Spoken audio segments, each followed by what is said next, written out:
আসসালামু আলাইকুম প্রিয় দর্শক, আপনাদের আপনাদের সকলকে আমন্ত্রণ জানাচ্ছি। পৃথিবীর সকল অসুস্থ মানুষ সুস্থতা লাভ করুক, এই দোয়াটি আমরা সবাই করি, চাইও। কিন্তু যখন অসুস্থ মানুষকে নিয়ে রাজনীতি করে, সেটা গ্রহণযোগ্য নয়। ওসমান হাদি এভার কেয়ার হাসপাতালে তার অবস্থা সম্পর্কে এসে কথা বললেন প্রফেসর জাহিদ রায়হান। উনি নিউরোসার্জন এবং উনি এসে ওসমান হাদির বর্তমান অবস্থা সম্পর্কে সাংবাদিকদেরকে জানালেন। এখানে কিন্তু কোনো রাজনীতি নাই, কারণ উনি নিজে দায়িত্ব নিয়েই কথাগুলো বললেন। নিউরোসার্জন, এটাই আশা করা যায়। কিন্তু যখন দেশনেত্রী, আমাদের বাংলাদেশের একজন শীর্ষ নেত্রী, সম্মানিত খালেদা জিয়ার অবস্থা নিয়ে যখন রাজনীতি করে আর ডক্টর জাহিদ, সেটা কি গ্রহণযোগ্য না? যখন খালেদা জিয়া ডাক্তারদের নিবিড় কেয়ারে আছেন, তখন সেটা নিয়ে রাজনীতি কেন হবে? দেশ বিদেশ থেকে বরেণ্য ডাক্তাররা খালেদা জিয়ার নাকি নিবিড় পর্যবেক্ষণ করছেন। তাহলে সেখানে কোন ডাক্তার, দেশ বিদেশের কোন ডাক্তাররা মূল দায়িত্বে আছেন, একজনের নামও আমরা জানলাম না। একজনের নামও জানলাম না। কি এটা? রাজনীতি। কারণ সেখানে কথা বলে খালেদা জিয়ার ব্যক্তিগত চিকিৎসক, যিনি কিনা আসলে খালেদা জিয়ার এভার কেয়ারের যারা চিকিৎসা দিচ্ছেন ডাক্তার, তাদের মধ্যে একজনও না, এমনকি শীর্ষ ডাক্তারদের একজনও না। আমরা জানতে পাই খালেদা জিয়ার পুত্রবধূ, উনি নাকি আসলে চিকিৎসা কোঅর্ডিনেট করছেন। ওনার শিক্ষাগত যোগ্যতা নাই যে খালেদা জিয়ার চিকিৎসার উনি কোঅর্ডিনেট করবেন। ওনার নাই, উনি ইংল্যান্ডের জিপিও না, FRCS বা উচ্চতম ডিগ্রি তো দূরের কথা। অর্থাৎ যেই ডাক্তাররা, দেশ বিদেশের বরেণ্য ডাক্তাররা, প্রফেসররা যারা খালেদা জিয়ার চিকিৎসা দিচ্ছেন, ওনার অবস্থা সম্পর্কে জানেন, আমাদেরকে ওয়াকেফাল করতে পারেন, তারা কেউ কথা বলছেন না। রাজনীতিটা এখানেই। বুঝতে পেরেছেন তো না? জাস্ট একই হাসপাতালে ওসমান হাদি এবং খালেদা জিয়া। ব্যাপারটা ভেবে দেখুন, কারা কথা বলছে? আমাদেরকে বোকা বানানো হচ্ছে। বোকা বানানো স্টপ করা উচিত। রাজনীতি সবসময় খাটে না। যে মানুষটি সারাটি জীবন আমাদের জন্য দিয়ে দিয়েছেন, সেটা নিয়ে যদি খালেদা জিয়ার সন্তানও রাজনীতি করে, সেটাকেও আমরা ধিক্কার জানাই। এইটাই জিয়া রহমানের শিক্ষা বলে তো আমরা জানি। ব্যক্তির চেয়ে দল বড়, দলের চাইতে দেশ বড়। তাহলে খালেদা জিয়ার অবস্থা নিয়ে কেন রাজনীতি হচ্ছে? চলুন কতগুলি স্পেকুলেশন করি। কারণ স্পেকুলেশন করতে বা আন্দাজ করতে আমাদেরকে বাধ্য করা হচ্ছে। খালেদা জিয়ার অবস্থা সম্পর্কে স্পেকুলেশন করতে আমাদেরকে বাধ্য করা হচ্ছে। কারণগুলোর ভিতরে অন্যতম কারণটি বললাম। খালেদা জিয়াকে নিতে নাকি কাতার এয়ারলাইন্সে বিশেষ এয়ার আসবে এবং সেটাতে করে অ্যাম্বুলেন্সে ওনাকে নিয়ে যাওয়া হবে লন্ডনে। ভালো কথা। কাতার এয়ারলাইন্স কি আসলে তাকে নিচে চাচ্ছে না? যে খালেদা জিয়া হয় ক্লিনিক্যালি ডেড, যার স্টমাক ব্লিডিং হয়েছে, ক্লিনিক্যালি ডেড। তো ক্লিনিক্যালি ডেড মানুষকে প্লেনে উঠাতে চাচ্ছেন না, কারণ পরবর্তীতে মৃত মানুষকে ওনারা ডেলিভারি দিতে চান না বা রিস্ক নিতে চান না যে প্লেনে মারা গেছেন। এখন ক্লিনিক্যালি ডেড মানুষটাকে এইভাবে ভেন্টিলেটরে রেখে টর্চার করা বিদেশের কোনো হাসপাতাল গ্রহণযোগ্য নয়। এই কানাডাতে গত কয়েক মাস আগে আমার বেআইন মারা গেছেন। উনি বেশ কয়েক মাস কমাতে ছিলেন, তারপরে এক সময় ওনার স্টমাক ব্লিডিং হওয়া শুরু হয়। আমরা শেষ পর্যন্ত জানি উনি জীবনটি হারিয়েছেন। ডাক্তার বললেন যে আর ওনাকে জোর করে বাঁচিয়ে রাখার কারণ নেই, কারণ ওনার ব্লিডিং হচ্ছিল মুখ দিয়ে। তাহলে কি খালেদা জিয়া ক্লিনিক্যালি ডেড এবং ওনাকে জোর করে বাঁচিয়ে রাখাকে ওনাকে টর্চার করা হচ্ছে? এরকম ধারণা করা আমাদের স্বাভাবিক, কারণ আমাদেরকে কিছু বলা হচ্ছে না আসলে মূল দায়িত্বে যারা আছেন খালেদা জিয়াকে নিয়ে আমরা চিন্তিত যে ওনার ডেড বডি বা প্রায় ডেড বডি বা ওনার অবস্থা নিয়ে কি টর্চার করা হচ্ছে কিনা। কারণ এই অবস্থায় তারেক দেশে আসতে পারছে না, চাইছে না, হোয়াট এভার ইট ইজ। মা মরে যায়, আমি আসবো না কেন? আমাকে মেরে ফেললো তো আমি আসবো, এটাই তো হওয়া উচিত। এটা তো কিন্তু কারণ যেখানে উনি খালেদা জিয়ার বা জিয়া নামকে ব্যবহার করে উনি মসনদে বসতে চাইছেন, তাই না? তো খালেদা জিয়ার সন্তান তারেক শুনলাম 25শে ডিসেম্বর আসবে, অর্থাৎ জিসাস ক্রাইস্টের জন্মদিন। উনি কি তাহলে জিসাস ক্রাইস্টের জন্মদিনটি মেরেছেন কি মেরি ক্রিসমাস পালন করতে? ওনাকে 25শে ডিসেম্বর কেন বাছাই করতে হবে? উনি কি মেরি ক্রিসমাস করতে আসবেন? কেন তিনি 25 ডিসেম্বর? আগে কেন নয়, কালকে কেন নয়? ও আচ্ছা, যদি খালেদা জিয়ার জন্য সেই কাতার এয়ারলাইন্সের বিশেষ বিমান প্রস্তুত থাকে, তাহলে খালেদা জিয়া যদি লন্ডন এনি টাইম যেতেই পারেন বা যাওয়ার সম্ভাবনাই থাকে, তাহলে 25শে ডিসেম্বর বলার তো প্রয়োজন নাই। কারণ তারেক তো তার মার পাশে থাকবে লন্ডনে, মাকে রিসিভ করবেন। তাহলে বললেই তো হয় যে আমার মার হেলথের উপর নির্ভর করে আমি কি লন্ডনে তার পাশে থাকবো নাকি বাংলাদেশে চলে আসবো। তাহলে যে বাংলাদেশে চলে আসো, বাংলাদেশে চলে এসে মার সাথে ফেরত যাও, চিকিৎসা করে আবার আসো, সমস্যা কি? তাহলে তুমি 25 ডিসেম্বর নিশ্চিতভাবে বললে কিভাবে? তাহলে তোমার মা যাচ্ছেন না, এয়ারলাইন্স রাজি হচ্ছে না, বা তোমার মাকে আর বাঁচানো যাবে না, কোন অবস্থাতে আর উনি রিকভার করবেন না, এই জন্য 25 ডিসেম্বর তুমি নিশ্চিত করে ফেলে। কিন্তু 25 ডিসেম্বর কালকে না। রাজনীতিটা বুঝতে পারছেন আমাদেরকে কিভাবে বোকা বানানো হচ্ছে? এখন তারেক যদি 25 ডিসেম্বর আসে, তাহলে কি মানুষজনকে ঠান্ডা করার জন্য সবাইকে প্রশ্ন তুলেছি আমরা, তারেক তুমি আসবে না কেন? সেই প্রশ্নকে ধামাচাপা দেওয়ার জন্য, সেটাকে নিয়ে রাজনীতি করার জন্য তাহলে কি 25শে ডিসেম্বর বেছে নেওয়া হয়েছে। এখন 25শে ডিসেম্বরে যদি নিশ্চিত হয়ে থাকে, তাহলে Tarique Rahman already ticket confirm করে ফেলেছেন, কারেক্ট? 25শে ডিসেম্বরে ল্যান্ড কোন কোন এয়ারলাইন্স করবে আমি দেখলাম। এর ভিতরে করবে মাত্র 3টি এয়ারলাইন্স ঢাকায়, এমিরেটস, কাতার এবং চীনের একটি এয়ারলাইন্স ল্যান্ড করবে 25শে ডিসেম্বর। যদি 24 তারিখে লন্ডন থেকে রওনা দেয়, 25 তারিখে এই এয়ারক্রাফটগুলো ঢাকায় পৌঁছাবে। আর যদি 25 তারিখে রওনা দেয়, তাহলে 26 তারিখে ঢাকায় পৌঁছবে। টিকিট কনফার্ম হয়ে গেছে। চায়না এয়ারলাইন্সের কথা বাদ দেন, তাহলে মূলত কাতার অথবা এমিরেটস এয়ারলাইন্সে তারেক রহমান আসছে, এটা আমরা নিশ্চিত হয়ে গেছি। যদি 25শে ডিসেম্বর উনি ঢাকায় ল্যান্ড করেন, তাহলে কনফার্ম টিকিট তো কেটেছেই, নাহলে 25 ডিসেম্বর কিভাবে করবে? আর কোনো এয়ারলাইন্স আছে কি? প্রাইভেট এয়ারলাইন্স যেটা আসবে নাকি? আসতেও পারে ভাই, তারা তো রাজা বাদশাহ। তা প্রাইভেট জেটে যদি তারেক আসে, তাহলে তো আমার মনে হয় না সেটা করবে সে। তাহলে যদি কাতার বা এমিরেটসে আসে, তাহলে আমাদের বলে দিলেই হয়, কোটি কোটি মানুষ ফুলের মালা নিয়ে যাবে, তাকে ফুলের মালাতে রাজপুত্রকে বরণ করবে, উনি রাজ সিংহাসনে বসবেন, জেসাস ক্রাইস্টের জন্মদিনে উনি এসে সবাইকে মুক্তি দিবেন। তাহলে একটু খোঁজ নেন আপনারা, তাহলে বললেই তো হয় যে কোন এয়ারলাইন্সে কয়টার সময় উনি সে ল্যান্ড করবেন। তো সবাই প্রস্তুতি নেক ওনাকে ফুলের মালাতে বরণ করার জন্য, নাকি এটাও একটা ধাপ্পাবাজি? আর এই সকল নাটক চলবে না। খালেদা জিয়া শুধুমাত্র তারেকের মা নয়, আমাদের সবার নেত্রী। সব বিষয়ে রাজনীতি চলে না। যদি ওসমান হাদির ডাক্তার জাহিদ জাহান বলতে পারেন প্রফেসর, ওর অবস্থা কি?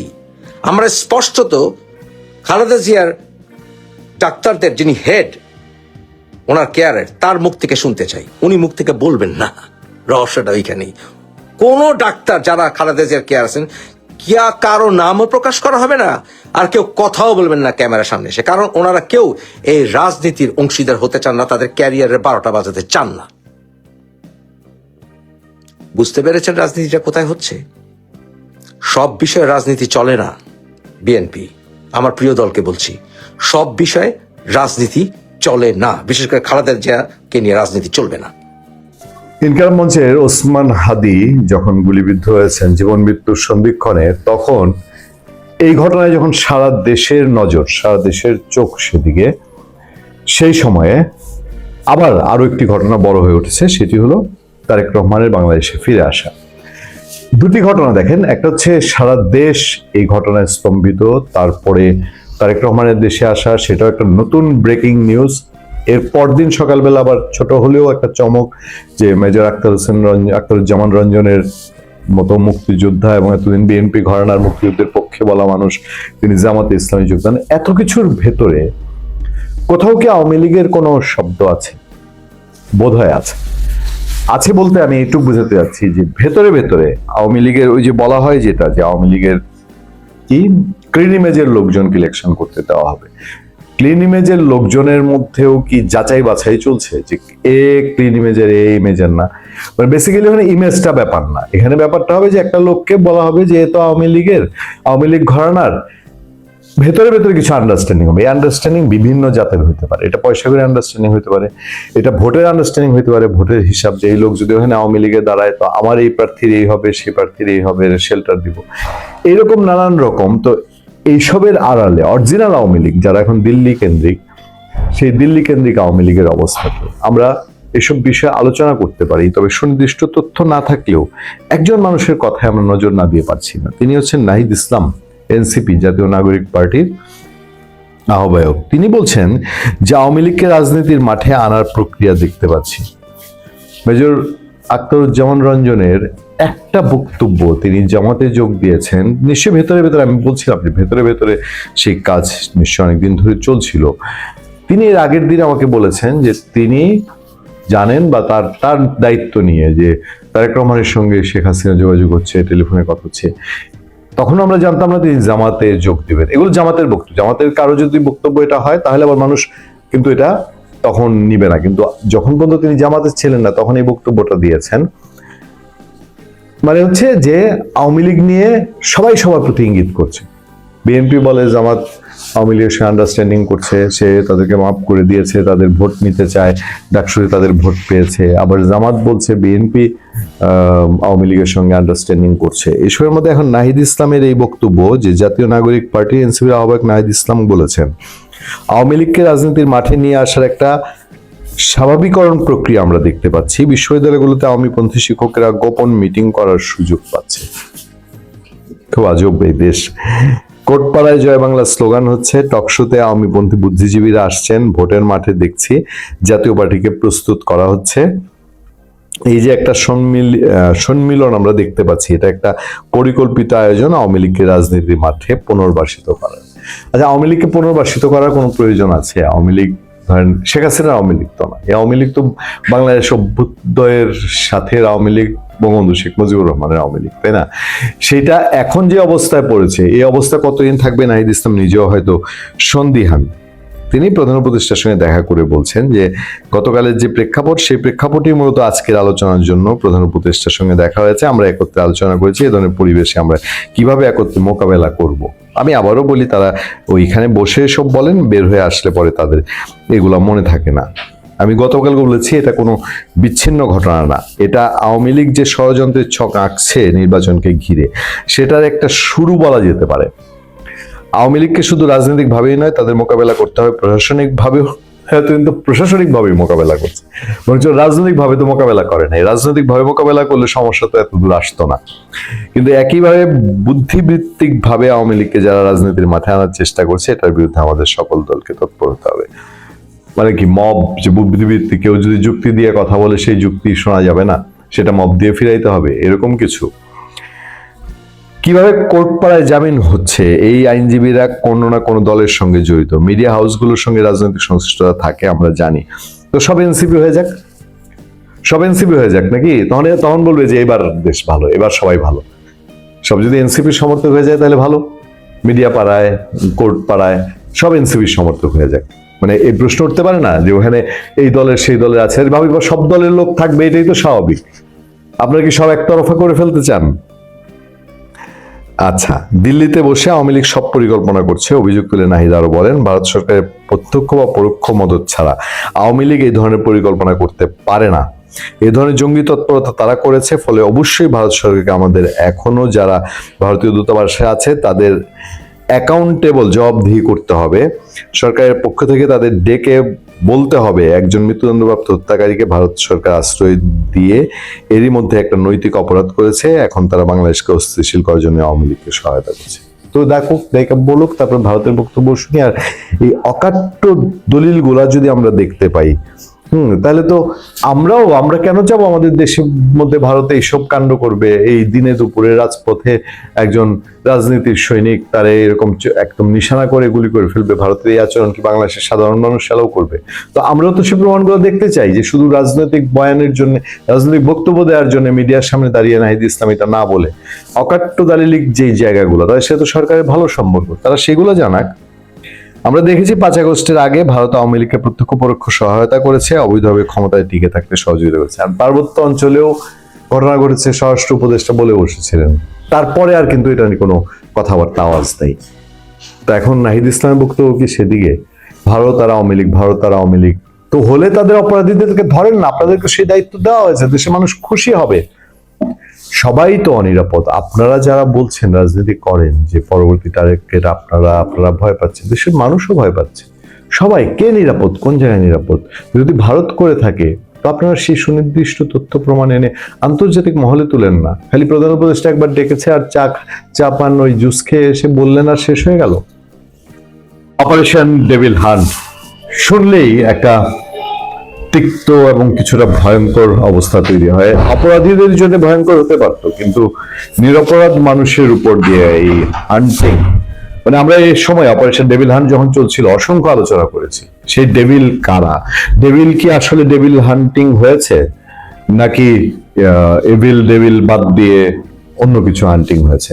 আমরা দেখেছি গাজীপুরে যখন অপারেশন ডেভিল হান্ট শুরু হয়েছিল, তখন সেই গাজীপুরে প্রথম ধাক্কাতেই 200-400 আওয়ামী লীগ ধরে ফেলা হলো। তারপরে সারা দেশে এটা লাগাতার চলতে থাকলো। আর শুনলাম যে মাস শেষে কয়েক হাজার আওয়ামী লীগের লোকজন সেখানে ধরেছে। আচ্ছা, সব আওয়ামী লীগ ডেভিল মানলাম, আমাদের এখানেও কোনো বিতর্কের জায়গা নেই, আইন শৃঙ্খলা বাহিনী ধরেছে না হয়, কিন্তু পরে এটা রেজাল্ট, এটা কবে কিভাবে শেষ হলো, ফলাফল কি? দেশে ডেভিলগিরি শেষ হয়েছে? মানে এই যে অপারেশন ডেভিল হান্ট যে হয়েছিল, এরপরে তারাই যেটাকে ডেভিল বলছে, যে আওয়ামী লীগ এটা করে সেটা করে। ও আওয়ামী লীগ তো বরঞ্চ শেখ হাসিনার মামলা জুড়ে তো যদি করেই থাকে, তাহলে যে কাণ্ড করেছে তারা কোথায় ছিল? ডেভিল হান্ট দিয়ে সেগুলো সমাধান করে ফেলেছে।